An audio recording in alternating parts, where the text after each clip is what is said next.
That's the hardest thing to teach my students. I can teach anyone how to carve a stone because the technique is just practice. Getting them to reveal who they are and what they have to say is like pulling teeth.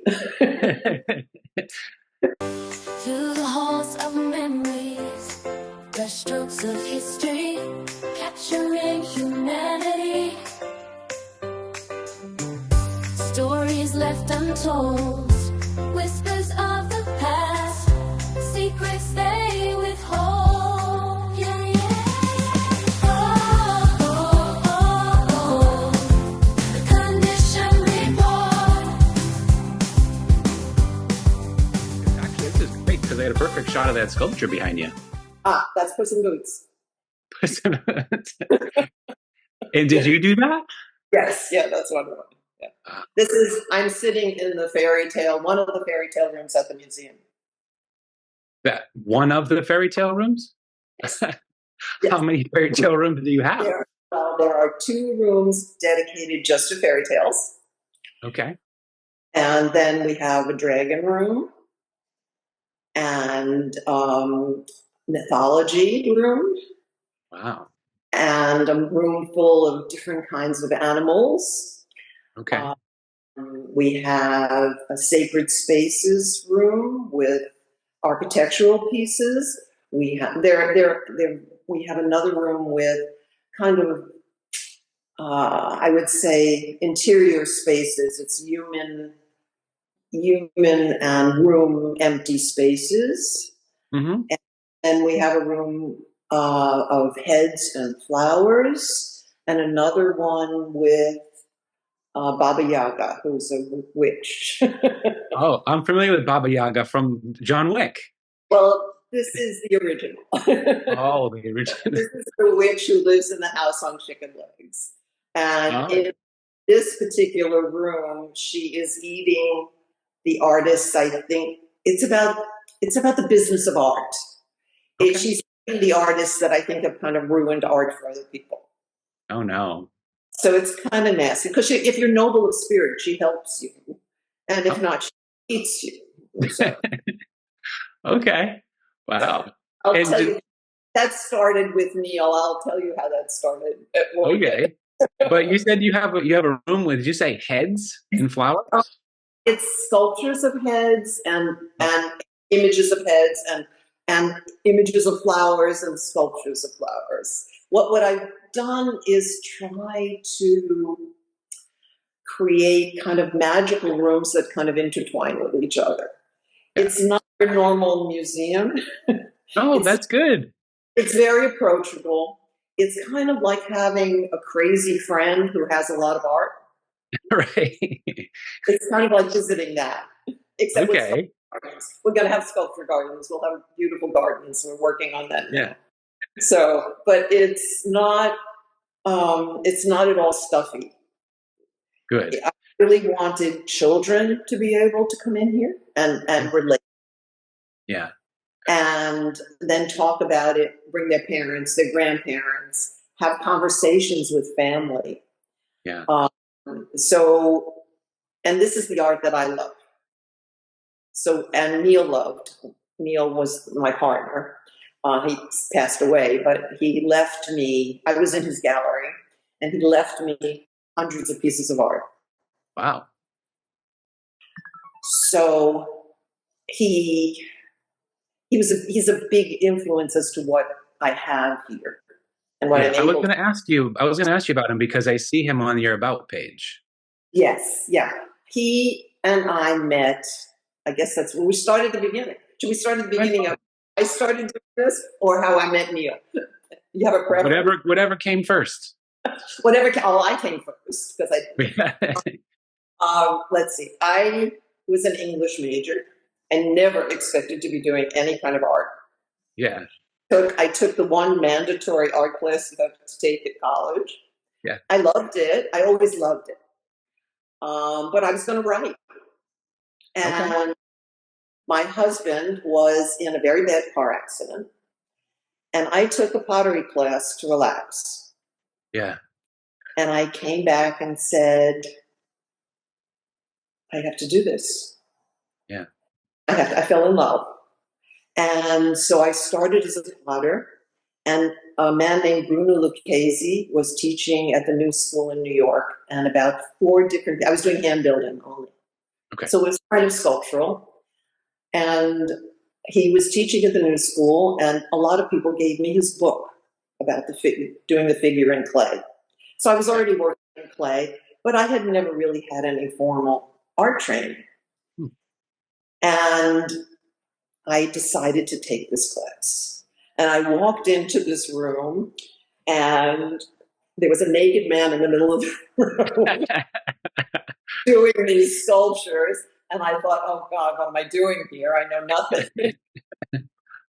But I studied with him for a couple of years doing the figure. Hold on, you studied with the naked man? Well, there was either a naked man or naked woman. Bruno Lucchese was the teacher. Oh, okay. Gotcha. I thought the teacher was naked. I did the figure for a couple of years with him. Okay. And I would go home and I would put on horns or a tail or change it into a mermaid. So he finally said to me, listen, you know what you want to do, go study anatomy. So he sent me to the Sculpture Center, which was at that time on 69th Street in New York City. And the director there, I studied the figure. I did anatomy for about 18 months, doing all the muscles and the bones, and really wanted to learn this. And the director there was a stone carver. His name was Gary Sussman. And he kept saying, try stone carving. And I kept saying, no. No. I'm not a stone, I'm a clay person. I know how to do clay. I'm good with clay. I'm very happy doing the figure. And he just made me crazy. And I finally went up. We had Sculpture Center was clay and the figure downstairs. And then on the second floor was welding and stone carving. They had all of the aspects of sculpture. Okay. And the stone carvers also were very snobby. They thought they were the only sculptor. If you didn't carve stone and you just did that clay stuff, you weren't really a sculptor. Very elitist. So it was daunting. It was a little daunting. Yeah. But I finally bought a stone because he wouldn't leave me alone. And I fell in love. Yeah. I loved it. I loved finding something in the stone. It was just the most amazing process of kind of peeling away an onion, yeah, or looking at the cloud and seeing something in there. And you learned after a time to see what was in the stone. Right. And so that's how I became a carver and a sculptor. It was just a road that I never expected to walk down. Yeah. I kind of got sucked in. It is amazing to create something out of nothing. Oh yeah, definitely. And I could tell my stories in stone and in bronze. Wow. So I'm still the same storyteller. I just do it with big, heavy things. Right. So it was really kind of an amazing road that I never. If someone had said to me, "When you grow up, you're going to carve stone," I didn't even know anyone who carved stone. Yeah, you're the first. Let's just go back for a second. How is your husband now after this accident? Oh yeah, no, he's fine. He's fine. Okay. Yeah, absolutely fine. It was just he was in his last year of medical school, and they gave him credit for being in the hospital for the year. Wow. So but he has a lot of empathy. Okay. Yeah. Having gone through that kind of stuff. Yeah, it's really was life-changing. We both were very young, and we both learned early on what was important. Yeah. And you don't want those life lessons, but when you get them, it's kind of changes the way you look at everything. Yeah. And it led you down this road, which brought you here. And who knew? Right. Yeah, I never would have, which is what I tell my children. You open the door. You never Yeah. know. You never know what's going to be the most amazing thing you've ever done. Yeah. So, and I tell my students the same thing. I'm teaching. I'm still teaching stone carving. So, and my family has now gone into the art business because my son and I own the Complete Sculptor, which is an art supply store in New York City, and I teach stone carving there. Wow. So my whole family, and now he has just bought an 800-year-old monastery in Pico, Italy, to open a sculpture school there. Wow. So, and both of his children are in the business, and they deal with artists all the time. And having grown up with an artist, he understands that artists have to come in and touch every tool Yeah. and see everything and look at every stone and need to know. There really wasn't a place for sculptors. There's always been painting supply stores for Yeah. painters, but there really wasn't a place just for sculptors. Okay. So it's pretty wonderful. It's pretty wonderful and it's wonderful that my experience loving this so much led them to have their careers involved in art and dealing with art. Yeah, I mean, it seems like you've changed the course of the rest of your family. Yes, yes. Who knows? I know. That's incredible. Amazing. Yeah, yeah. So just let's go back. So I didn't take a note. Did you say you were in literature and English? What was it? I was an English major English with major. a minor. I had a minor in mythology, Okay.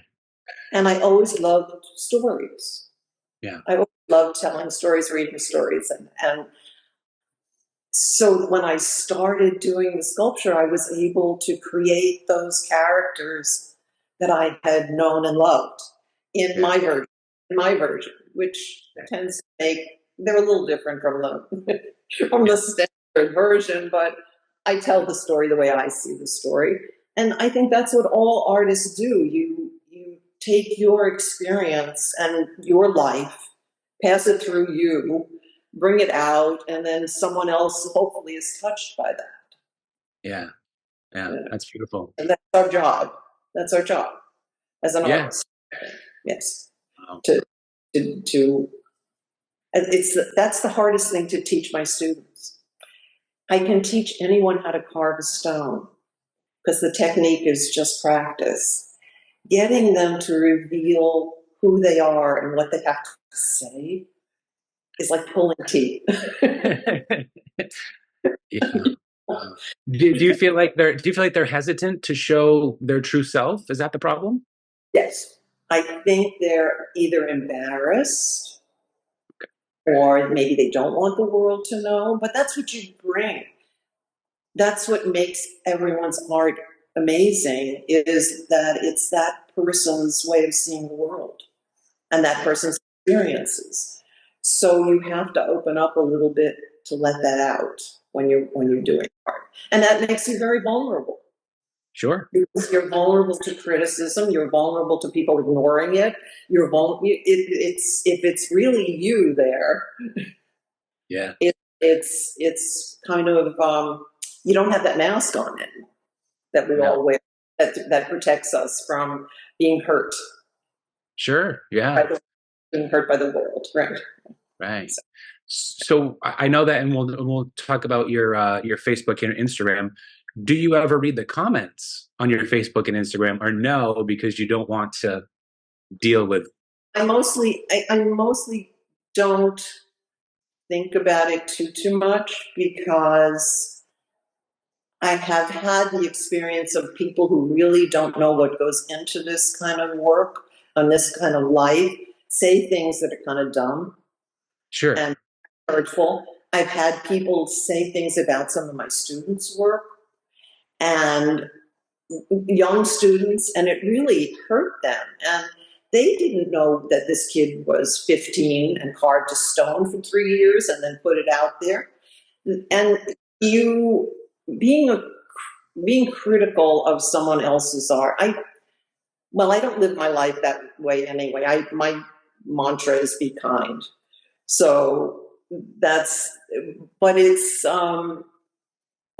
I I think criticism can be amazing and necessary. I think it's important to be able to say to someone, and when I teach, I do that. Certainly, I'll go over to some piece and say, this side is really working, but that looks like crap. What can we do? You know? Right. But I never tried to be demeaning about it. I think you learn by criticism and you want to improve. And certainly with doing the museum, I've been asking people, don't tell me you love this. Tell me what's wrong. Yeah, right. Because telling me you love this is wonderful and that's great, but I need to know what I'm not doing, what I don't know. So you said that you've never sort of started your own museum before. How long has this been? How long did you plan this? It's been about 4 years we've been doing this. And we finally decided we were going to open even though it's not perfect. Yeah. So it's we had decided, well, I'll go back to Neil. Let's go back to meeting Neil. I met Neil. I was showing at Art Expo in New York. And when you show at Art Expo as an artist, you have the opportunity to buy art at half price, but mostly, from the dealers. Yeah. So for me, that's a candy store. Right. So I would go in early in the morning to see what other people had. Yeah. And every time I liked a piece, it had a red dot on it already. That means sold. Sure. And I'm wandering around and looking at these pieces and thinking, what? Everything I like is sold. Who got there earlier than I did? Yeah. So I finally asked someone who bought the pieces. And every one of the pieces I loved, they said, Neil Zuckerman. I said, who is this guy? Does he have a booth? No. Okay. I'm in my booth later, and this man comes over and says, I like your work. And he signs my book, Neil Zuckerman. And I said, Hey. I didn't get in here earlier. He said, well, I make it my business to help some friends set up early in the morning so I can come in and buy it. Yeah. So he said, I love your work. He said, I'm selling from my house. I don't really have a gallery. I don't have room for sculpture. And that was the end of that. And the next year he came back again because I was showing again. And he said the same thing. And I said, I think you should buy something. So he bought a small frog prince. And about 6 months after that, I guess, he called me. He opened a gallery on Green Street. So I said to my husband, oh my God, this is the gallery. This guy has the same taste. This is the gallery I need to be in. And I was terrified that he was going to say no. And so I went in with my book and had this conversation, looked around, and I was like in heaven because I loved everything in the place. And I said to him, I'd really like to be a part of this. And he said, oh, absolutely. Sure. Work yourself up into this. Oh my God, he's not going to say no. And then what am I going to do? What year, Brown, what year did that take place? It was a long time ago. Yeah. I think it was in the 90s. Yeah. I have to see when CFM started. CFM Gallery was the name of the gallery. And so I was with him for years. And he retired about 6 years ago. I guess about 6 years ago.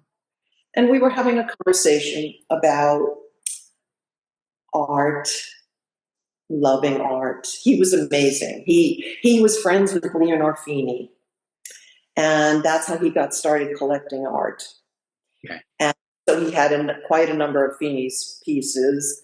And he was just a great lover of art and a great collector. And there's a New York Times article about him and his Soho apartment from when he died, when he passed away, about what he collected and how he collected and how much he loved. He would walk in there. I mean, he would just be, it it wasn't, I'm selling something that I don't know anything about. Yeah. He was selling the pieces that he loved. And he took only the artists whose work he loved. So his gallery was kind of surrealistic fantasy representational work. Okay. So, but we were talking. We became great friends. We were talking about what's going to happen to all this work, and the fact that all of the artists, or most of them, were getting older. We had all done museum shows, had books, we had shown, we had sold a lot of work, and it was more satisfying, I think, to have people just appreciate the work than to have to think about selling the work. Yeah. And I guess that comes from having someone support me, that I don't have to worry about that. So it can become something that I just appreciate. Yeah. But having someone moved by the work and think new thoughts and become more interested in the world because of the art, or have a place to just be quiet and contemplate and sit and appreciate beauty, Yeah. was really important to Neil, and it's important to me as well. Yeah. And he said, well, what are we going to do? And I said, we should open a museum.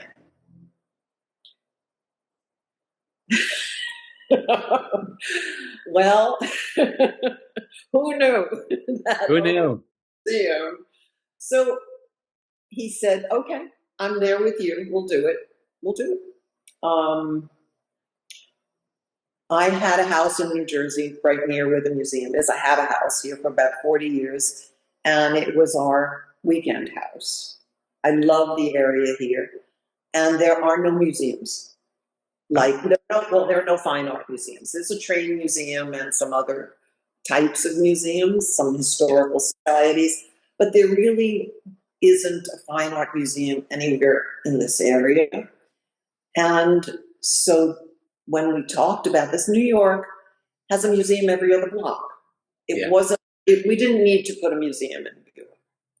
And neither could we afford to put a museum in New York for that. So we basically bought a building here, and then it was picking out floor tiles and paint colors and lighting and fixtures and what kinds of things we were going to put in each space. It was an astounding adventure of things that you don't even really think about, because you go into a museum, you don't think about what went in from the ground floor up. No, you just enjoy what you're looking at. Hopefully you enjoy what you're looking at. And this was a lot of stuff that I had never really done. And then about 2 years in, Neil actually got to see the building, walked around looking at all the blank walls, smiling, was very happy, thinking he was going to fill everything. And then he got sick, and he got sick and he passed away. But I was in the middle of this. Wow. And so now all the responsibility became yours. Yes. Well, mine and my husband. He's been sure. Yes, yeah, and Neil's husband. So, and this is his legacy as much as it will be mine. And a lot of the artists who he had in his gallery have stepped up and want to be here. Yeah. And so I have had to learn. I was kind of counting on Neil for placement and what would go with what and how to set up rooms and the publicity part of this. So all of this has been very new stuff for me to learn. I mean, I think it looks amazing, but it took us probably an extra year because I didn't know what I was doing. Okay. So we just kind of I started with the fairy tales because I had two museums with the fairy tales in them, and the fairy tales I wanted them on the ground floor so that when children or families came in, they would have that space as theirs. And a few artists that I knew, I just became a whore for the museum. I called everybody. You have to, because if you don't promote, no one else will, right? I called everybody and said, "This is what I'm doing, and can't you give me or lend me some pieces?" Yeah. And it turns out that artists want to be in museums. Yeah. It looks good on their resume. So Sure. almost everybody I connected with said, "Sure, I'll lend you some pieces." And That's then great. a few people said, "Can I paint some things just for the museum?" Sure. Right. Okay. So it gave Wow. people an outlet to do new work based on mythology, based on fairy tales, dragons, whatever. And so we have a lot of work that is just for us as well. And now people are contacting me. I'm getting emails. Yeah, I was gonna say, so how does that feel? Because you were just saying how you felt, your younger self going into Neil's Oh space yes, and I'm very, asking him, "Oh, please." I'm Now, very. now people are doing that to you. It's hard for me to say no. Yeah. I have right now. I'm not changing anything, at least at least for a year, because getting this set up was horrible. Yeah. And it's a museum. I don't think I have to change that often, but I will. I will change. We'll do special exhibits, and I'm working right now on the gardens, on outdoor work, because I think that's going to be an important part of this. Because I'd like to have at some point music and maybe poetry readings and do some other art forms here. So Yeah. if we can do that in the gardens in the summer, it will be lovely. So Yeah, I think getting other parts of the community involved is a great strategy to grow your museum. Your museum website says it's inclusive.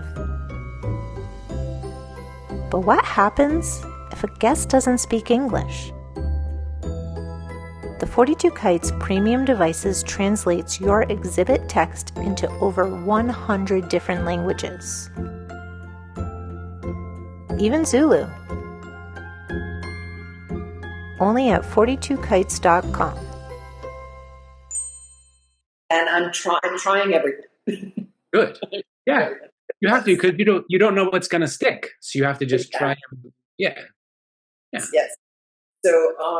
So people are texting me. I prefer it when someone actually comes into the museum and sees what kind of work we're looking for, because I have been getting a lot of work that just doesn't fit what we want. I want magic here. Okay. Okay. I want not just the figure, but the figure evocative of something else. Um, I want imagination. I want a little bit of. It's not really surrealism. Well, it is surrealism, but it's that little bit extra, because I want to see the artist's soul Yeah. when we pick, and it is going before a board. We have a board of directors. We are a not for profit, Okay. so and what I'm going to do is kind of hold on to people's work that they send me and send them a letter saying, "We're not changing now. We'll keep you in mind for future exhibits. Thank you so much." With Neil it was different because he was a gallery. He was selling. Okay. Yeah. So there is a difference, and I'm I'm hoping to encourage people to do more art and to go out there, and I don't want to quash anybody's love of this, because I love it so much.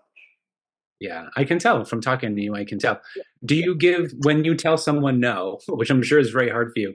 Do you give them feedback and criticism about what they could do to get into your museum? Basically, I haven't gotten to that part of it yet because either they fit the museum or they don't. And if they fit, we'll hold on to them. And really it's really, I mean, I've had people send me landscapes. I don't have any landscapes. I mean, so I do. Will we ever? Maybe. I don't know. I don't know where we're going. I only know where we are. I barely know. I barely know where we are. So yeah. That's good. So this is the future. And already, I can see that we could use. I could use another 10 rooms. I could fill another 10 rooms. So we'll see what the future brings with this. This is so new to me and to this area. I don't know who we're going. I've had some people actually drive in from New York to see the place. Well, I didn't know. And that's kind of a nice compliment. We've gotten wonderful reviews on Google, and people are intrigued because we're a little different. Um, it's not just modern art. It's not just abstract art. It's fantasy. Well, and it's not just fantasy. It's a lot of storytelling and it's a lot of emotion. And everybody so far has walked out of here with a smile on their face. And that's amazing. Yeah. Especially in the world now, which we don't let in here. Good. Keep all the negativity outside the door. No, that stays. This is the place where you can come and be a kid again. You can think, you can dream, you can sit quietly, you can have a safe space. Yeah, that's a great goal. That sounds beautiful. That's the goal, and hopefully to educate kids to stop doing this and look Yeah. at actual painting, look at something that was done with someone's hands, by hand, not by machine. Okay. That comes with love and sweat and mess, Yeah. and that's okay. I don't know. Right. I think that's the. So what comes first? Do the art pieces come first, or do you make a room and try and fill that room with pieces? We had, Neil left me hundreds of paintings and sculptures. Yeah. So I kind of went through what he had, and I collected for years. Every time I sold a piece of my own, I bought someone else's work. Yeah. Because I love being surrounded by art, and I want to share that, obviously. And so we had a lot of stuff to begin with, and we kind of put it into categories. I never do a series when I'm working on my own work. I do a piece, and then maybe a year later, there's another piece that might go with that piece, or 4 years later. And then at some point down the road, after doing this for so many years, I had multiple series, but they weren't done as a series. Yeah. They were just done and have become a series. There you go. So I did the same thing. We did the same thing with the museum. We kind of put things in sort of categories. Yeah. And then we ended up with rooms with sort of categories, but they're flexible. Yeah. I don't want to pigeonhole anything. And I kind of, it's like the titles I put on my work. It's to guide you. It's not to tell you what to think. It's just to guide you as to what I was thinking. Right. Yeah. Yeah. That makes sense. And that's it. Which is why I really don't like Untitled, because I think it's a little bit important for you to understand where the artist was coming from and why they decided to do this at all.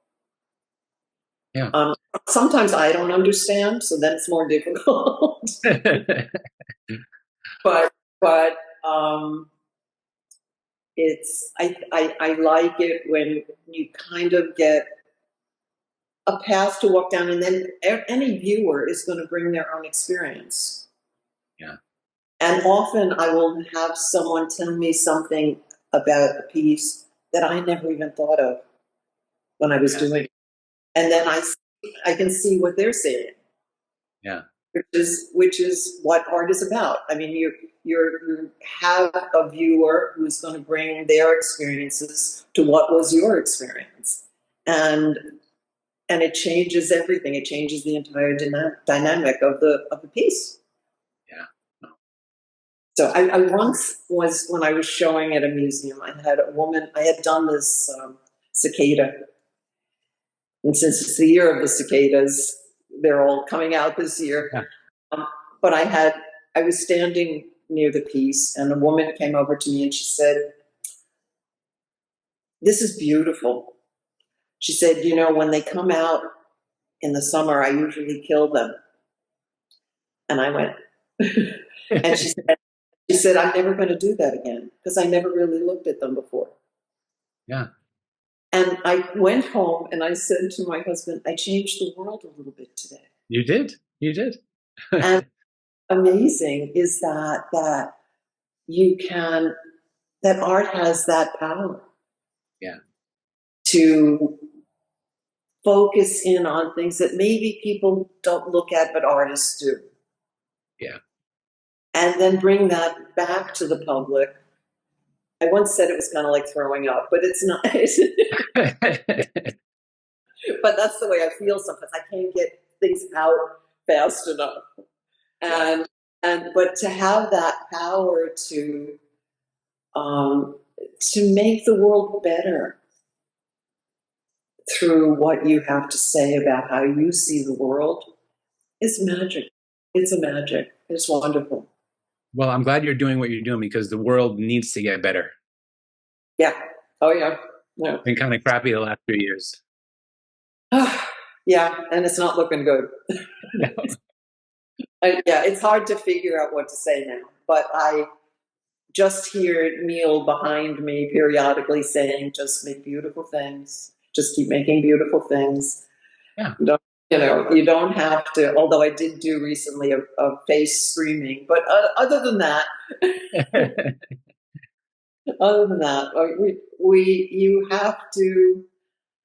you have to just follow your heart.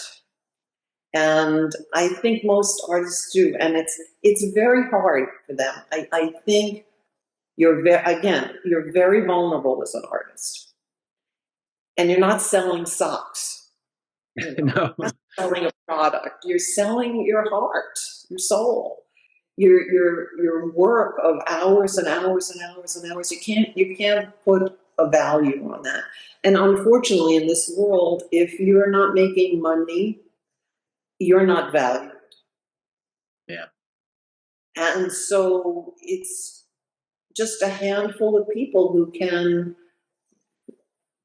make it, whatever that means. Yeah. But I get a present every day of my life. I get to go into my studio and create whatever pops into my head. That's amazing. Is your studio at the museum or is it at your house? It's in the city. It's in the city, yeah, on 27th Street. Yeah. And what does Skylands, is there a meaning behind the name Skylands? This area of, well, it turned out to be the perfect name because it's kind of magical. Yeah. But it wasn't my invention. This area of New Jersey is called the Skylands. Oh. And I didn't want to just call it by the name of one town because I wanted to be more for the entire area, not for just the town of Lafayette, which is wonderful. But I want the entire area, Skylands area, and maybe further to be able to think of this as theirs. So the name was beautiful, and it worked with kind of magical, surreal, fantasy stuff that we're doing. And so it was just a natural. I didn't have to think much about it. It was going to be Skylands. So Yeah, it's a great name. I just want to take a look at your website here. Hold on, let me go share screen and share. Can you see my screen? Mm-hmm. Okay, so obviously this is your website. And then Yes, here, so this is Neil. right, right. And then down here, this is you. That's me. And this is you holding I'm, car- something, I'm, carving something. I'm carving a stone. Yes. So what is that thing that you're holding? I work with an air compressor and an air hammer. Okay. So it's still carving. It's just it's the hammer instead of you swinging a hammer. When I teach my students, I teach them with a hammer and a chisel Wow. because because the air hammer goes very quickly. Yeah, I'd imagine it like does this, It, right? it's fast, and unless you know what you want to take off, it's useless because you stand. You know. So when I teach the way I learned, which was a hammer and chisel, and it's very slow and methodical. And you need to learn how to carve before you go to the compressor. I mean, we offer it for students eventually, but basically, unless you know what you want to take off, it doesn't help you. Okay. Yeah. So it's great. It's great. Well, I started using it because the man that taught me was 6 foot something, and he would carve for 15 minutes and get a pile of stone on the floor that was about 8 pounds of stone, and I would carve for 4 hours and get half a pound of stone. And I said, I have to even these odds a little bit. Yeah. So the So air when your students start this, what type of stone do they start with? Like how big is it? they can pretty much do anything. I usually like them to start with something 40 or 50 pounds, which is not that big, but it gives you room to learn. This is gonna be a silly question. Where does someone that lives in New York City get a 40-pound rock? From my son. Oh,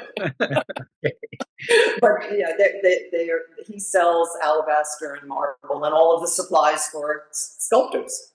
okay. There are other places you can get it. There are quarries you can order stone and then ship your stone. Wow. We have quite a selection at the store, so they pick out the stone that they like, and they can do something very small. But the problem with a very small stone is you can't wedge it because you bruise the stone. So you have to put it on either a pillow or sandbag kind of thing, or it bounces all over the table while you're Yeah. kind of hitting it. So the bigger ones kind of stay put a little bit while Yeah, you're that carving. makes sense. Yeah. And also you're starting something that you've never done before, which means you might break off a piece or change your mind, or it won't work, and you want to. So you need enough stone to be able to get something at the end, and learn the process, and not be worried that, oh my God, I took off, too much, Right. which doesn't usually happen because it's slow, but it does. It does. It's really like looking at when you look at a raw stone. Some people come in with an idea. They will say, I want to carve a cat. So we go Okay. looking for a cat-shaped stone. Other people come in and say, I've never done any art. I don't know what I want to do. I'm going to just go with the shape of the stone. So we look for a stone that has interesting colors and interesting shapes. Other people just sit in front of their stone for a while and or just start carving and see what happens. Now, if you just start carving, obviously you're taking off stuff that you're not going to put back on. And so you end up with a much smaller piece than you started. And the idea is not to end up with something so small you can't, like a marble, you want, you want to have. It started as a cat and now it's a kitten. Yes. Right. Yes. It's a bottle cap. The carving process is very different from clay. Clay, you add on until you get what you want. Okay. As opposed to taking away. Off and leaving what you want. Okay. So it's the opposite. It's the opposite. And with clay, you can keep on working with something for years. Yeah. stone, it just gets smaller and smaller. Until you're just left with dust. Yes, yes, pebbles. Yeah. Just stone chips. Yeah. Let's go back to your website here. So this is Neil, That's Neil. looking Yes. quite royal with that painting And, behind him on that couch. and that painting is now at the museum. That's a Oh, Massimo Rao painting that's absolutely exquisite. And it's at the museum. okay. Now I'm gonna stop this, but read this. So I was reading a lot of this page, and one part that I thought was really interesting, that like your opinion on, or let me know where it came from. It says the art has a spiritual and communal value that is meant to connect us further to the best parts of ourselves, to reconnect with nature, our inner dreamer, and kindness towards ourselves and others. We all struggle. We all sometimes struggle in the day to day, and their hope is that the museum will give you a moment to breathe and enjoy the beautiful gift of our lives. I think that's beautiful, especially the first part. What exactly did you mean? Well, what's your interpretation of connect us further to the best parts of ourselves? Well, I think that the best things that humans do is create music, theater, writing, painting, sculpture. This is how we express our universe. Yeah. And there's an awful lot of the awful stuff that humans do out there. Mm, This is the best of what we do. And so I think by seeing it and interacting with the person who's done this in some way, bringing up your own memories, your own childhood, the stories that you love, the stories you love to hear, I think it just makes us human. It makes us human. That's I don't think that people understand how much art adds to your life. yeah. I think if you can start as a child going to museums and you're exposed to music, and it doesn't matter what kind, music, literature, plays, just anything creative that we do, it just adds a dimension to your life, and it doesn't have to be expensive art. And it doesn't have to be, you don't have to be an art collector, and spend millions of dollars. You can have posters all around in pieces. And it still is going to add something to every day. Every day. I mean, I live in a house that looks like the museum. I'm surrounded by art. Someone said after the opening, they came back to our house and said, "Oh, I thought you might have emptied out your house." And I said, "Oh, this is the stuff I live with. I love it. Yeah. Eventually, it'll go back and forth." Yeah. But it's um, it's the best of us. Yeah. That's us. And it needs to be celebrated. And the first thing we cut from every school program is the arts. Typically, yeah. Yeah. Yeah. And not that sports wonderful, all of those other things are wonderful, but it makes you a well-rounded person to appreciate a story, a painting, a piece of music. Huh? Whatever taste you have, and I don't tell anybody what to like. Right. Just appreciate what humans do. Yeah. So you say you have a lot of art at your house, and your house looks like a museum. Do you keep the really good stuff for yourself? I'm not going to tell. I think you do. I think you do. All right, let's come back here. So obviously you are a sculptor, so I'd like to talk about and see some of your work. So let's go to your website here and gallery. We'll talk about the other people in a second because I think that's interesting as well. Let me go here. Sir, So let's just start right here. Leo Sapien Falconite. Say the last part for me. Falconidad. Falconidad. So It's a sphinx. yeah, I Lion. know. Yeah, sphinx. Yep. It looks very big. So how long does something like that take you? Oh, I never count my hours. Okay. Did it once. I sold a piece for a lot of money and figured out I made 45 cents an hour. Right.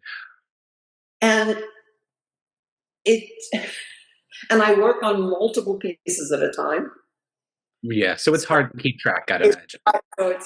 it's almost impossible to keep track Yeah. because you work on it. Some pieces can take 6 months. Okay.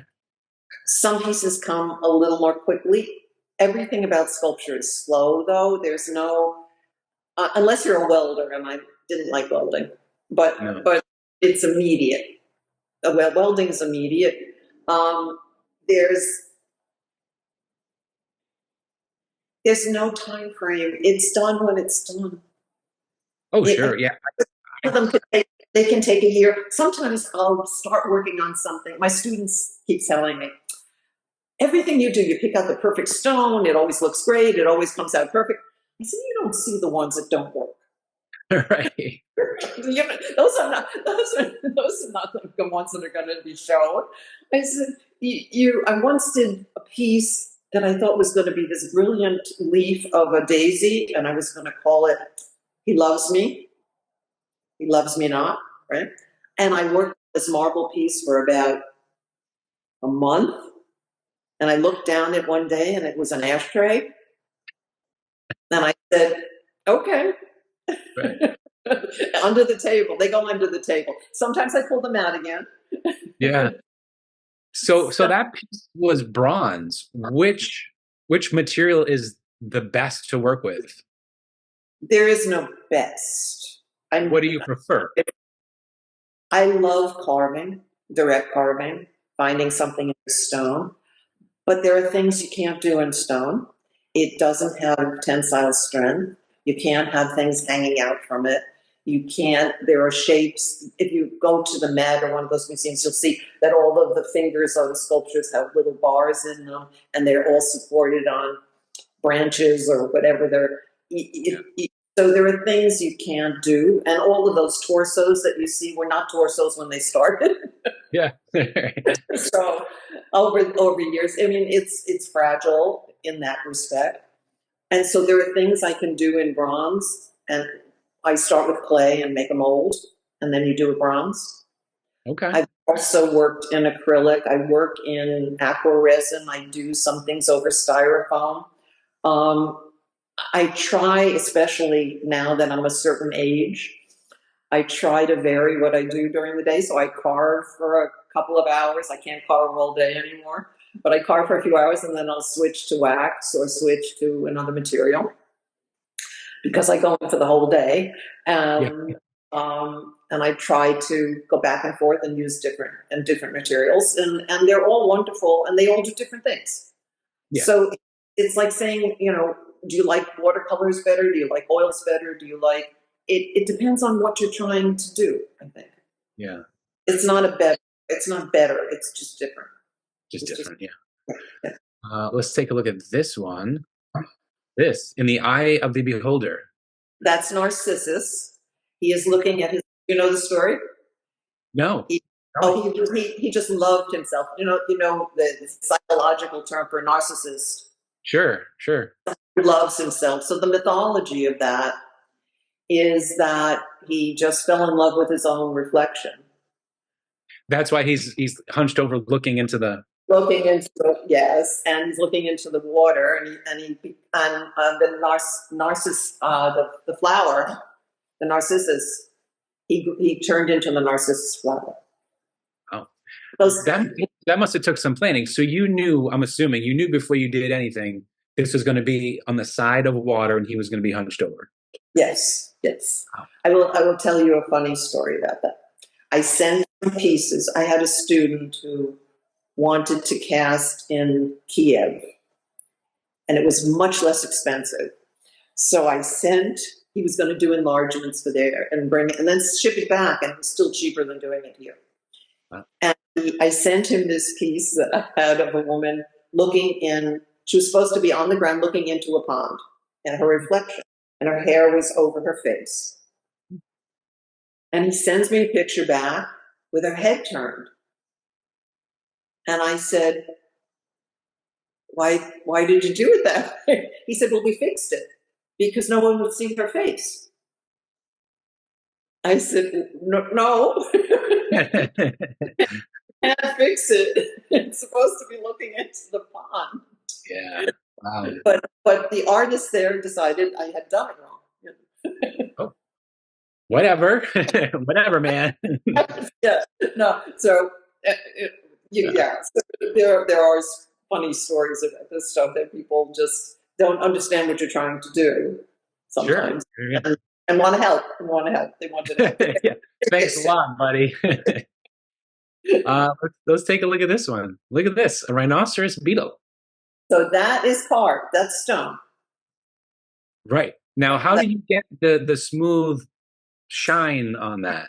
The shiny parts are yeah. Well, when you start out with your carving process, then you take rasps and files, and you file the whole thing. Then you start with sandpapers. So you start with 60 or 80 grit sandpaper and go to about 400 or 600, and then you wax it and buff it. So when you ask how many hours a piece takes, it takes as long to finish a piece, pretty much as it does to carve it. Wow. Yeah. That's amazing. So you got to love the process, right? Oh, and you have to love the process. Yeah. I have many people sign up for my classes and they hate it. It's too much work. No, it's too much work. And you get a small percentage of people who just fall in love with the sweat and the hard work and I tell them after the first class to take Advil. Smart. Nobody's used to swinging a hammer unless you're in construction. Yeah. It's you have to love the process. The process is such a big part of sculpture.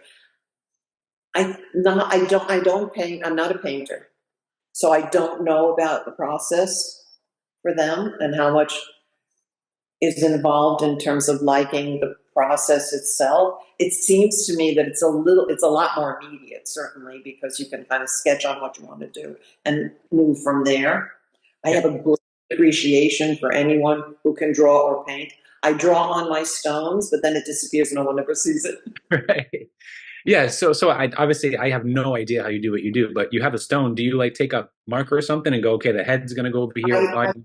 Well, it depends. Sometimes I have an idea of where I'm going. Yeah. Sometimes it just sits on my table for months until I see something in it. Yeah. You can kind of spray the alabasters and the marbles and see what color variation there is in there. I will sometimes use that. Sometimes it's two different colors, and I try to use that. Yeah. I occasionally have an idea and go looking for a stone. I wanted to do, for instance, a jellyfish, and I went looking for a transparent piece of alabaster. Yeah, wow. But you kind of, I usually draw with a wax pencil on the stone itself because the process is so slow. It's like peeling something. So you kind of, you get the very basic form and find where everything is on the stone. Once you get that and you can sort of see what it is, so you say, well, here's where the head's going to be, this is going to be the tail, this is going to be a wing, this is going to be whatever, then you kind of work into that, refining as you go. So the one thing I find with students is they want to put all the details on first. And then it all goes away. It all goes away. And you also want to put a hole in the stone right away, which weakens is impossible. And you can't move a hole. But what you're trying to do is just get a very basic, almost like a cookie cutter outline of where everything is. And then you work towards refining that as you go. You start out with either a point or a tooth chisel, which takes off chunks. And then you go to a flat chisel, which kind of cleans up the mess you already made. And then you go to rasps and files, which you can use for rounding and cleaning up the stone. And you start cleaning and cleaning and cleaning. And the details don't happen until you've cleaned up the entire mess you made by carving this thing.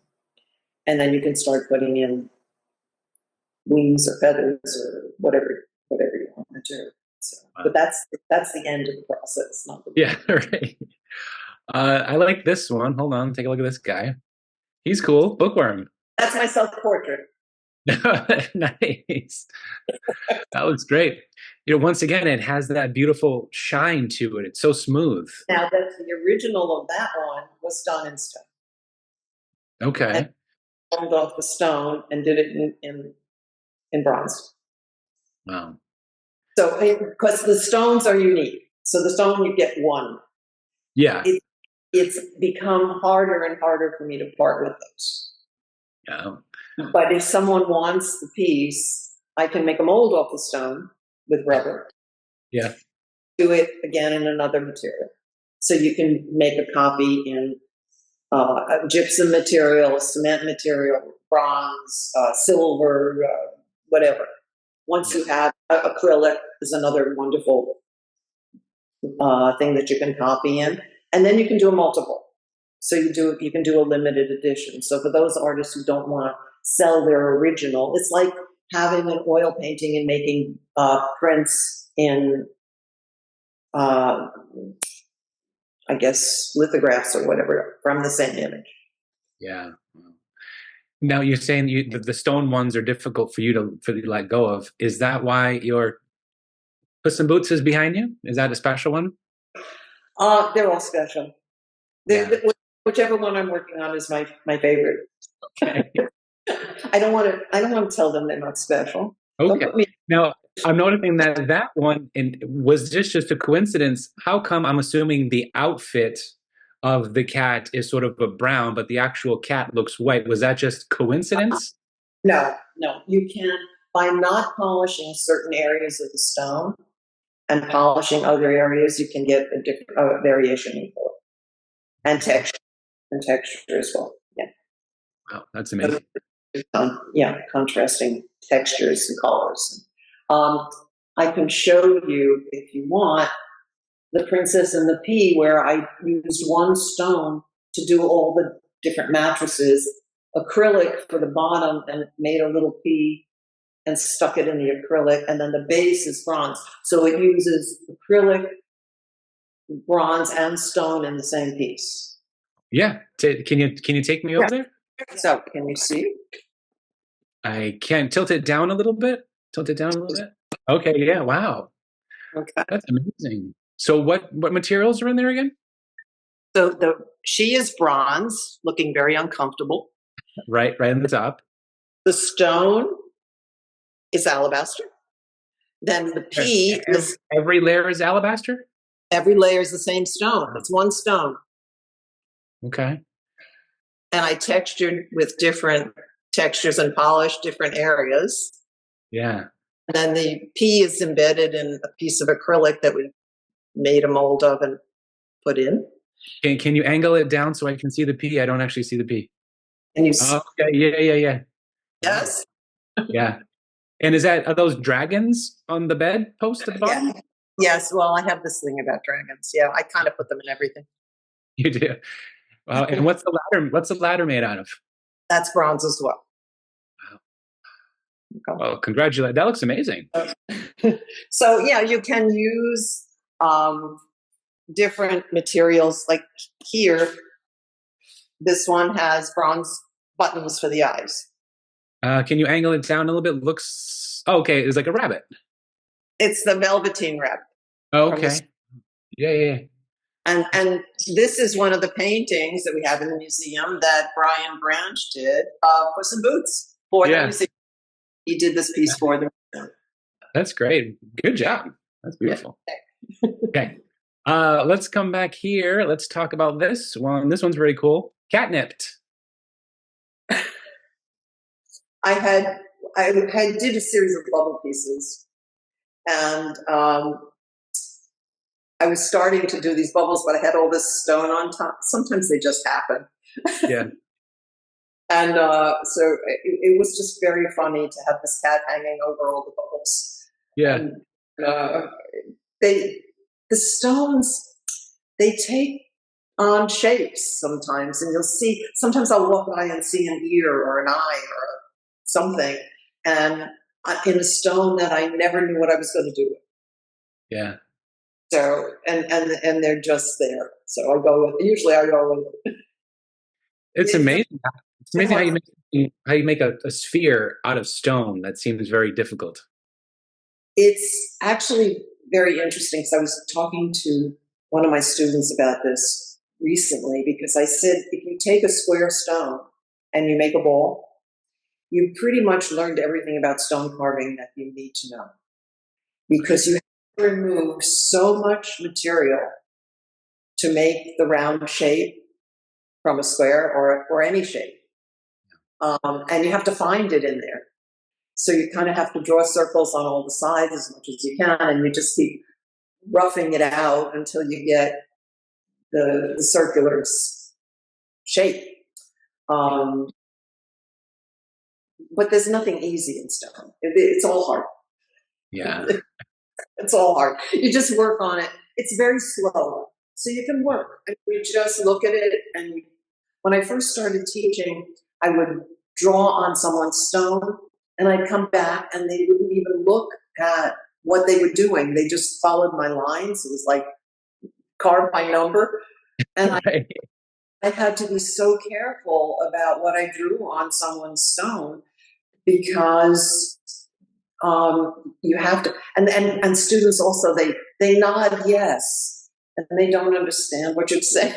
And I always say, do you understand what you're doing? Like, no. Real? I mean, yeah, because everybody likes to say, yes, I understand, and then they don't. So, and with stone, teaching it is very interesting, because you don't get a second chance with stone. I mean, you can make it smaller. Yeah. But you have to pay attention to what you do.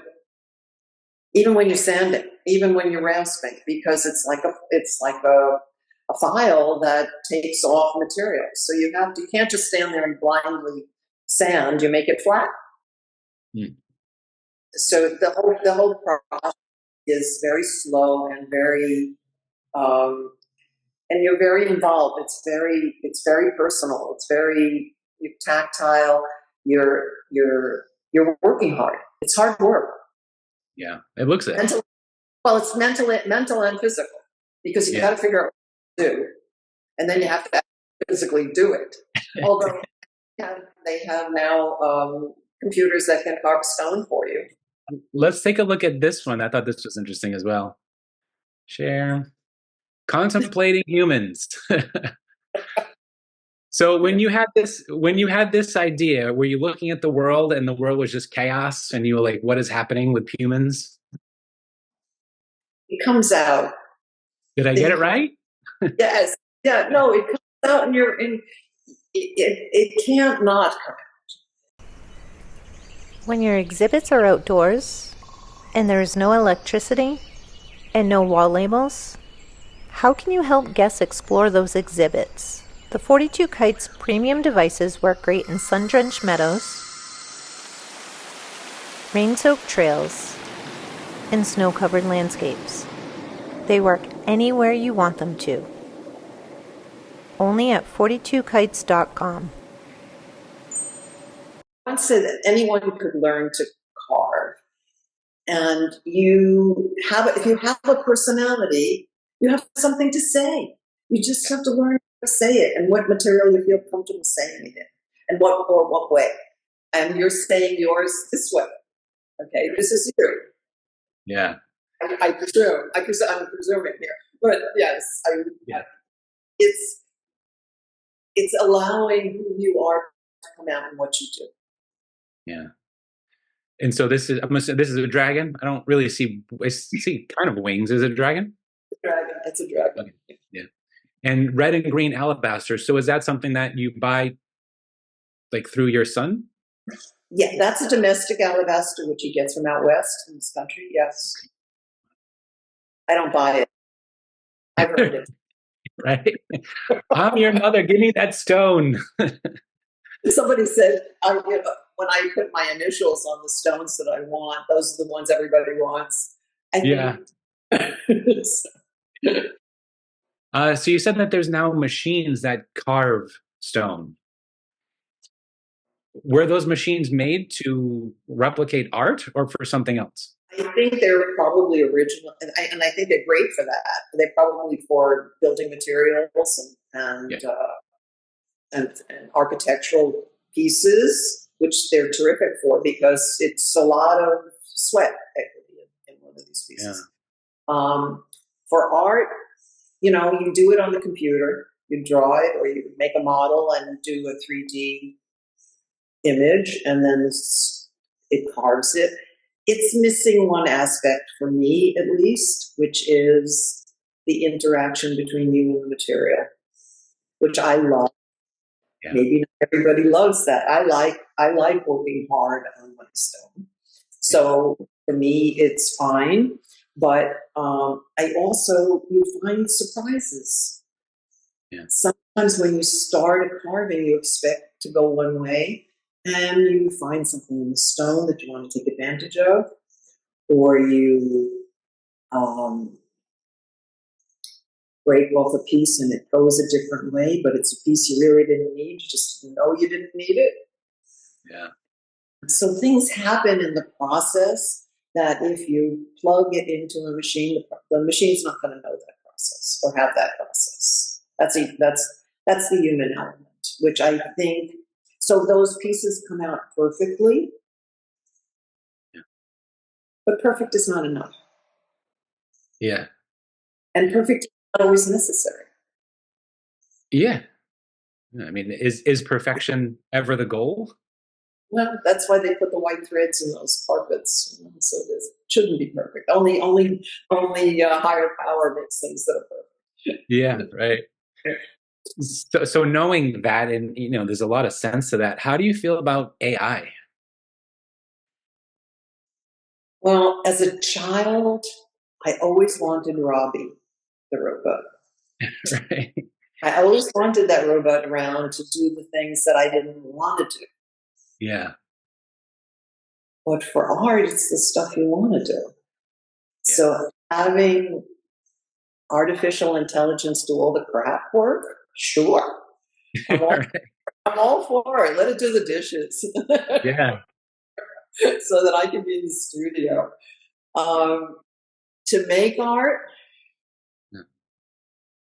I think artists are outraged by this because they feel as if what's happened is everything they've put into the world, someone has gathered up, put into AI, and they're spouting out things that can sometimes be incredibly beautiful and interesting.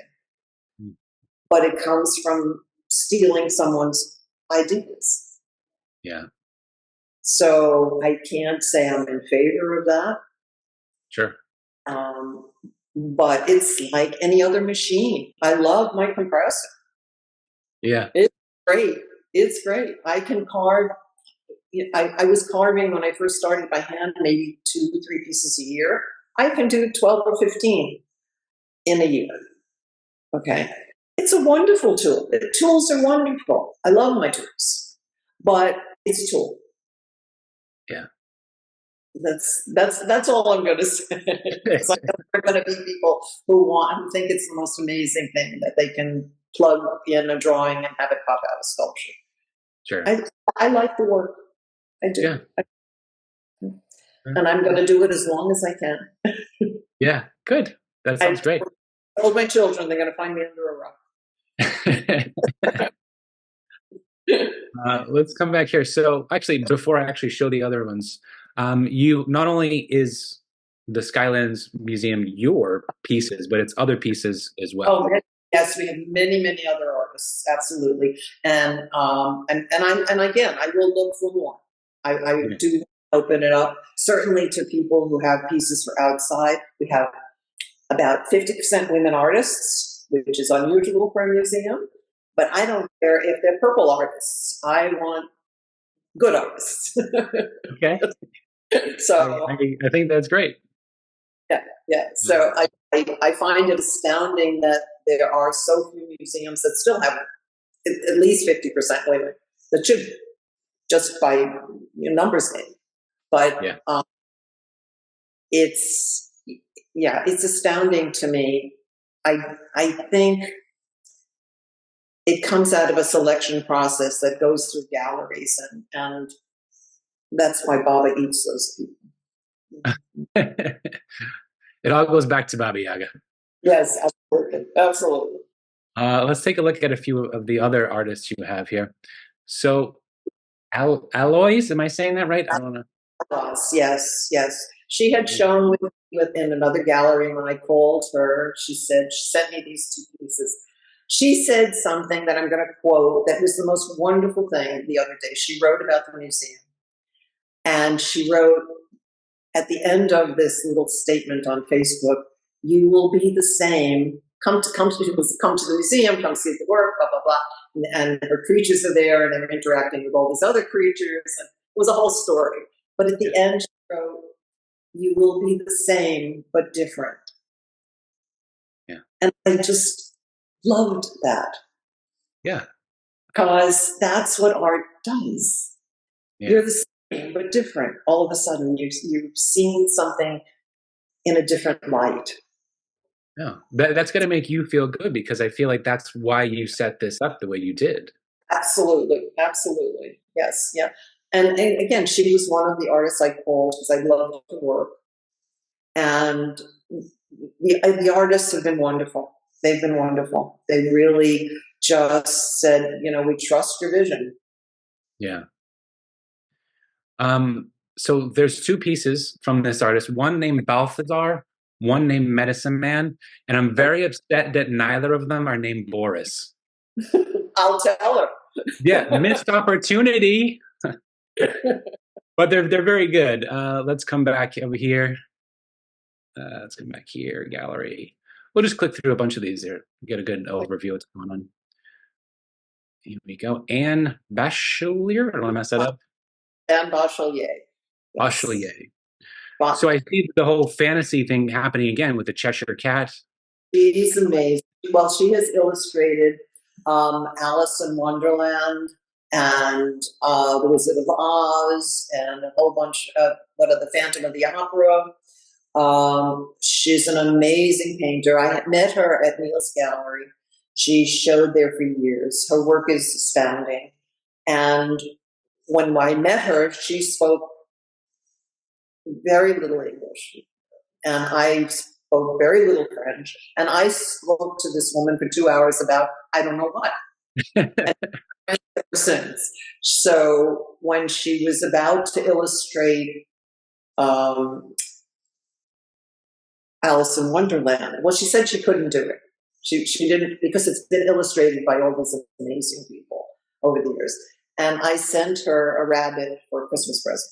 I sent her a little sculpture of a rabbit, and she sent me back a drawing of a rabbit in the coat.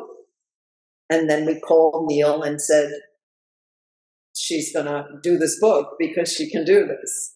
And so the Alice in Wonderland book that she illustrated is dedicated to me, which I find one of the most amazing honors I've ever had. So the interaction between the artists here has been just amazing and wonderful. Yeah, it sounds like it. Yeah, we were friends. She's great. Yeah. Brian Branch. He's got some interesting things here. I like the colors. He has wonderful colors. He did the Puss in Boots that I just showed you. Okay. That he did, and he's done a number of pieces just for the museum, which has been wonderful. He did Is there any way to enlarge this so I can see some detail? I don't know. I'm not sure. Okay. I know clicking this just sort of goes to the next one. I don't know. Did you try to expand it on your screen? Well, I'm talking to you on a MacBook Pro. I can't touch the screen. You can't. It's not doing much on mine, so I don't know. Because it looks like sort of two opposing sides, maybe small children on either side with animals, and underneath there's some sort of dark, scary figure. Yeah, very intricate paintings. Yeah, Beyond the Garden of Dream. It's a great title. Let's go back here. That was Brian. Brian Branch. Here's Brian Froud. Do you know Brian Proud's work? I do not, but I'm liking what I'm seeing here. He did the book Fairies. You know the movie Labyrinth, Yes, definitely. The Dark Crystal. Yes. Okay, he and his wife Wendy did the characters for all of those movies, and she did the sculptures of all of those characters, the Skeksis and all of from those movies. So, but his most famous book is Fairies, but he's also pressed the Pressed Fairy book and a number of other books, and they have been in the world of fantasy and fairies for years. They're and I had shown with them at Neil's and knew them for years, and just that was one of my first phone calls. Wow. Yeah. What can you lend me? Yeah. Let me come back. Let me share my screen. I like this Rune Muncher. He's pretty Yes. cool. Yeah, his characters are amazing, and he's done many different kinds of fairies and elves and pixies and those kinds of characters, woodland creatures, and the stuff you have to leave milk for. The little guys you're supposed to leave milk for. Yeah. But I can definitely see the labyrinth sort of inspiration or Okay. connection. Yeah, that was a great movie. Let's see what else we got. Share screen. So he seems to do paintings. He's not a sculpture guy. No, he doesn't do sculpture. Wendy does his wife does the sculpture. You'll see one of Okay. her pieces. Yes. Yeah, these are very interesting. Very cool. Let me go back here. Where do we get out? Gallery. So that was Brian Froud. Let's go down. Bruce. Didn't say. Yeah, I have two pieces of Bruce's in the garden. This is a picture. It's bronze. Yeah. So it's a woman holding, is it an eagle? It's kind of a flying heart. Oh, wow. That's cool. So this is going to be a silly question just because I don't know what goes where. How do you decide? Can all stone work go outside and metal work go outside? No? Actually, the best stone for outside now is limestone or granite, because there's so much acid in the air that even marble pieces are getting kind of eaten. If a lot of the pieces around the world that have been out for years, they're getting pitted from the Yeah. traffic and stuff. So limestone doesn't really do that. It's kind of boring, but it doesn't do that. The alabaster pieces can't take temperature change. Okay. If they get a little crack in them and water gets in there and it turns to ice, it will destroy the piece. It Wow. expands, break the piece. So these pieces are indoor pieces. Okay. The- That makes The bronze can go outside. Again, it needs to be waxed every once in a while and taken care of a little bit, but bronze can definitely go outside. There are a lot of synthetic materials that can go outside. However, they do break down in time.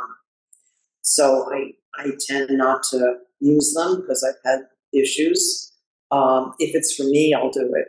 But to sell, you just don't want those headaches. So it's problematic. They last for a while, but they're very expensive to do big pieces, and somebody's not going to pay a whole lot of money for something and then have it break down in 15 years or whatever.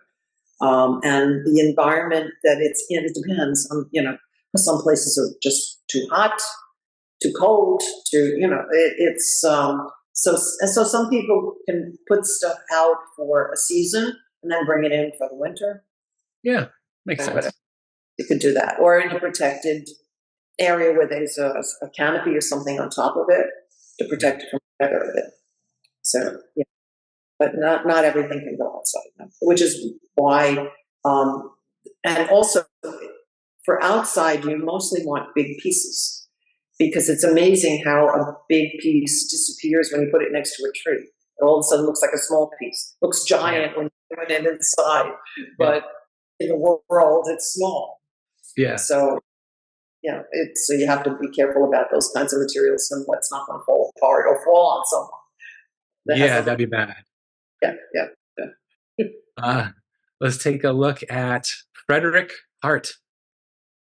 Frederick Hart was an amazing artist that Neil had. These are acrylic pieces, but he did a gigantic piece in the Washington church in Washington of creation, and a lot of his pieces came from that huge piece that he did for the cathedral in Washington. And I think it was The Devil's Advocate, the movie. Okay. It was the piece, they didn't ask his permission, and they used this piece in the background in the Devil's room. Uh-oh. Yeah. And they had to remove it from the film. Oh, wow. He was very upset. Yeah, I imagine. Very well known for that. He did. And I think he did a Vietnam War monument as well. So, he's very, very, he's no longer with us, but he was very talented. Neil left me. Neil had a lot of his work, so I have a lot of his work. Yeah. Let's take a look. Tell me about this. David Class. Looks like a giant horse with wings. Yeah, it's Pegasus, the winged horse. Yeah. It's in our garden here. It looks gorgeous. How big is that? It's probably about 14 or 15 feet high, maybe more. It's big. It's big. Yeah, it's beautiful in the garden. It looks at home here. He has lent it to us indefinitely, and nice. Because it's beautiful. It's beautiful. Karen Dimmitt with Medusa. So that is a mosaic. Oh, actually, hold on. Trying to zoom, and it's not working. Kind of get that. Yeah, too bad, because it's tiny little tiles that make up that piece. And then what she's done is put a mirror on the back. So if you look in the mirror, you can turn to stone, I guess. That's very cool.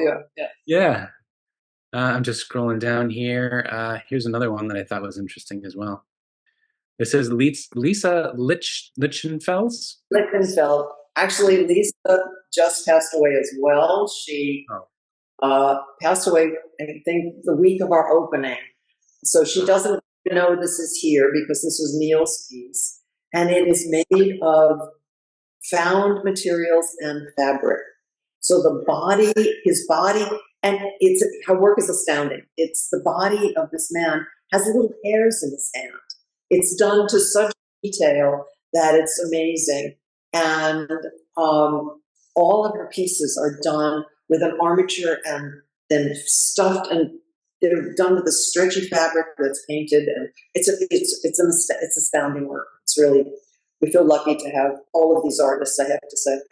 Yeah. So, when I saw that picture, I thought it was a painting because there's like a sky in the background, but it's a piece. Pedestal, right? Yeah. Oh, that came out great. Let me go back here. Let's see. I think we talked about a lot of them. Let's see. There's that. Martin. Oh, this one looks cool. Abracadabra. Abracadabra. That's Martin Bleck's piece. It's bronze. And it's holding up a sheet, and there's a face in it, or there's a face in it. Yes. Oh, that's crazy. So with bronze, how do you carve bronze? No. You can make a bronze off of pretty much anything, but most people do a clay piece first. Okay, and then the mold? And then a mold. Oh, you're learning how to do sculpture. You're going to be able to right? Yeah. So you can make a mold pretty much over anything. So there are often, you see found pieces of sculpture where they make molds of objects and put them together. So for every bronze, you need a wax. Okay, makes sense. The way you do, so you make your mold off of your piece with rubber and a mother mold, which holds the rubber in shape. And then you take it off the piece, you turn it upside, put it back together, turn it upside down. So now you have a hollow shape. Okay. You pour wax into that, hot wax, melted wax, and you pour it back out and you leave it hollow. So because otherwise a solid bronze would weigh more than it already does, which is enough.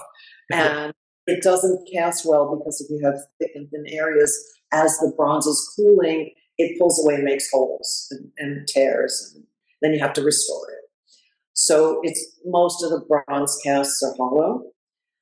And so for each cast, usually people do a limited edition of 11 or whatever number they want to make. And so for each of those, you pour the wax. Then you get your wax out of this mold. It looks like your piece, except it's got seam lines and maybe this piece. So you have to work the wax. So either they do that in the foundry or the artist does that. And then that's put into another mold with something called vents and sprues, which are pieces of wax that allow the bronze to be poured into the piece. And that's put into, that whole thing is put into a second mold. The wax is, I don't know if you've heard the term lost wax casting. No. It's called lost wax because they melt out the wax from the mold. And then you have another hollow into which the bronze is poured. Then that's broken out of the mold. Mold is destroyed at that point once the bronze cools. And then you get a piece of bronze with your piece and all of these other pieces of metal on it with the bronze poured into it. So those all have to be cut off, which are chased. And then the surface has to go back down to, with tools and grinding, down to your original piece. And then once that's all cleaned up and worked on, then they do something called a patina. Have you heard of that term? Where Because that they add acid to the bronze, and that reacts with the bronze. And so there's reactive patinas and non-reactive patinas. Some of the colors don't react with metal, but they're put on to make the piece look the way you want it to look. And then it's sealed with either wax or some other sealant, and so that it stays. Because otherwise it changes. You've seen old bronze pieces that they dig up that are all green. Yeah. That's the natural reaction with bronze with the weather or with time. And to save the patinas, they seal the bronzes. So you can get the patina you want, which is the colors you want, and then seal it so it's sort of mostly stays that way. But that's why the Statue of Liberty is green, right? Probably. Well, they may have liked it that way, but yes. I mean, sometimes you want the green. Green is beautiful. It's what the bronze changes to. And you can put patinas on bronze to make it green. Okay. If you like that. But you can also make black and brown and other colors if you want those other colors. Oh, I didn't know that was an option. Yeah. So this is Ariel, and this is making sense now. This is Wendy's gentleman's wife.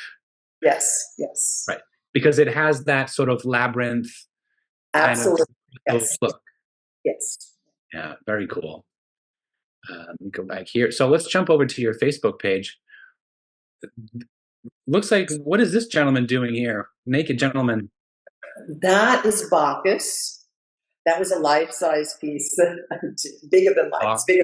I think if he stood up, he's probably about 15 feet tall. But I wanted to, a lot of artists do Bacchus as this drunken old man. And I wanted him as this young man who just loved growing things, grapes, that whole different look. Yeah.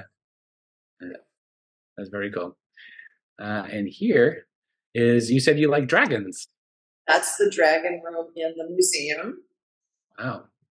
And there are many paintings and sculptures of dragons in that room. So did you make that dragon head? Is that yours? Yes. That's great. Let's come back. So this, I'm assuming this is all the dragon room? That's the dragon room. Yes, yes. Okay. Wow. And oh, kind of another angle of it. Mhm. What's that one in the back there? Sort of has like an orangey kind of look to it. The three-headed dragon? Ah, yes, yes, yes. That's orange alabaster. That's a natural stone. That's the color it comes in. Oh, It's beautiful. I didn't think I was going to learn so much about stone today. It's all working. Let's come back here. Actually, let's go to your Instagram page. Hold on. And I thought this was interesting as well. There's these sculptures with light, but the light kind of looks like flowers. Is that But what that was? that is not a museum. That Oh, is a that is a post from Karen Dimmitt about a sculpture, Women Who Weld. She put together this show, and she has, and in the post was her Sphinx that we have in the garden here. oh, So we shared that post. okay, I got you. Yeah, it was on your Instagram page. I thought that was your Okay. work. But what about this very large dragonfly? That's a cicada. Oh, the cicada. Oh, okay. I remember you It's talking it's about. it's amazing. It's by Gina Miccinelli, Yeah. and she has done. Actually, she's making a bigger one for our garden. So I'm Wow. very excited that we're going to have a giant 25-foot cicada in our garden. What is it made? What is that made out of? It looks like stone, but It's welded steel and resins and glass. She embeds glass and colors into. She makes a steel armature. This is the gist of it, I think, and then builds up the wings with resin and glass pieces. So the colors and it's gorgeous. It's beautiful. Yeah. Yeah. Yeah, that looks incredible. Talking about sculptures that are all different pieces, this is cool. That's Dimmitt Sphinx that's in our garden. And, Okay. and it's And mosaic, is it little tiles? Is that what it is? mosaic like a Medusa that's upstairs. And yeah, so that's living in our garden now, and it's wonderful. Yeah. Very cool. And I know I keep going back and forth here. That's okay. This, the big caterpillar. That's my caterpillar. I decided I wanted to do the caterpillar from Alice in Wonderland. Yeah, yeah, So it now has a mushroom next to it and a hookah. yeah. You got to have the kuka. And he's up on top of our stairway, which I'm starting the second level of our garden. And I did it in cement over styrofoam. Wow. And I had never used cement before, so that was fun. Um, it's not easy because it doesn't really stay where you put it much. You have to pretty much get the form in the styrofoam. And I thought, well, I can do this because it's styrofoam. How heavy can it be? Well, so I did it in two halves because it was too big for my studio. It's about 12, 13 feet long. And so I did two sections, and I started applying. I put all the pieces of styrofoam together, and then I started applying the cement. And I think I used 200 pounds of cement on the first half, and then I couldn't really move it myself. So I got somebody to put it down on the floor, did the second half, and then I took both pieces down to my son's store where they put it together. And then we thought, is this going to fit in the freight elevator to get into the truck? Yeah. But it did. And it's never going into this again because nobody can move it. Sometimes I get ideas and I am in the middle of it thinking, what was I thinking, basically? Yeah. But it worked. He's very charming. The kids love him. Good. Yeah, well, it's good to dream big. Yeah, it's good. Let's go back here. So this is inside the gallery. Yeah, this is the upstairs mythology room that's the third floor, which was an attic that we refinished and put in all these niches for sculpture. And that's the group that came to visit the museum. We've had a number of groups in, which has been really wonderful. I'm happy. And it's interesting because I really didn't know what our audience was going to be. Yeah. I still don't know what days to be open. learning to how many days to be open, when to be open, what kind of events to have here. It's learning what this community needs and what the museum needs. As I said, I'm wearing a lot of hats. Yeah. It's very. So if someone sees this and they're like, yes, I want to visit, where the best place to find your hours? Would it be your website? It's on the website. We have a sign out in front, obviously, but that's just for the community. But yeah, we're on Google, we're on the website. If you sign up on the museum website, I've been sending out letters periodically saying, guess what, we're going to be open this Sunday for a special, day or whatever. Or I just did the membership thing. Part of the problem I have is I don't know what I need. Yeah. I'm learning as I go. The other day, I realized we didn't have a coat rack. Oh, yeah.